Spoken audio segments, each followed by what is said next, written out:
മണിപ്പൂർ സർക്കാരിനെ വിശ്വാസമില്ലെന്ന് സുപ്രീം കോടതി. കുക്കി വിഭാഗക്കാരനായ തടവുകാരന് ചികിത്സ നൽകിയില്ലെന്ന പരാതിയിലാണ് സുപ്രീം കോടതിയുടെ വിമർശനം. സ്വാതി സന്തോഷ് ചേരുകയാണ്. സ്വാതി, നിലവിലെ സാഹചര്യത്തിലെ ഏറ്റവും പ്രസക്തവും ഗുരുതരവുമായ പരാമർശമാണ് കോടതി നടത്തുന്നത്. എന്തൊക്കെയാണ് മറ്റു വിവരങ്ങൾ?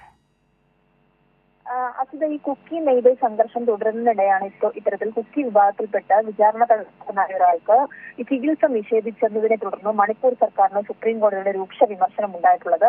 ഈ കടുത്ത നടുവേദനയെ തുടർന്ന് ഇദ്ദേഹം ജയിൽ അധികൃതരോട് പരാതിപ്പെട്ടിരുന്നു. എന്നാൽ അധികൃതർ ചികിത്സ നൽകാൻ തയ്യാറായില്ല എന്നാണ് ഇപ്പോൾ കോടതി നിരീക്ഷിച്ചിട്ടുള്ളത്. ഈ കുക്കി വിഭാഗത്തിൽ നിന്നുള്ള ആളായതുകൊണ്ടാണോ ചികിത്സ നിഷേധിച്ചതെന്നും എന്നുള്ള ചോദ്യമാണ് കോടതി ഇപ്പോൾ ഉന്നയിച്ചിട്ടുള്ളത്. കൂടാതെ ഈ തടവുകാരന്റെ മെഡിക്കൽ റിപ്പോർട്ട് ഹാജരാക്കാനും കോടതി ഇപ്പോൾ നിർദ്ദേശം നൽകിയിട്ടുണ്ട്. മെഡിക്കൽ റിപ്പോർട്ടിൽ ഗുരുതരമായ പ്രശ്നമുണ്ടെങ്കിൽ തന്നെ മണിപ്പൂർ സർക്കാർ നടപടി നേരിടേണ്ടി വരുമെന്നൊരു താക്കീത് കൂടി ഇപ്പോൾ സുപ്രീം കോടതി നൽകിയിട്ടുണ്ട്. കൂടാതെ ഈ മണിപ്പൂർ സർക്കാരിനെ വിശ്വാസമില്ലെന്ന് ചൂണ്ടിക്കാണിച്ചുകൊണ്ടായിരുന്നു സുപ്രീം കോടതി ഇത്തരത്തിലുള്ള ഒരു നിരീക്ഷണം നടത്തിയത്. ഇയാളെ ഉടൻ തന്നെ ഗുവാഹത്തി മെഡിക്കൽ കോളേജിലേക്ക് മാറ്റാനുള്ള നടപടികൾ ആരംഭിക്കണമെന്നും ജയിൽ സൂപ്രണ്ടിന് നിർദ്ദേശം നൽകിയിട്ടുണ്ട്. മാത്രമല്ല, അതിന്റെ എല്ലാ ചെലവുകളും സംസ്ഥാന സർക്കാർ തന്നെ വഹിക്കണമെന്നാണ് ഇപ്പോൾ സുപ്രീം കോടതി ഇത് പരിശോധിച്ചുകൊണ്ട് ചൂണ്ടിക്കാണിച്ചിട്ടുള്ളത്.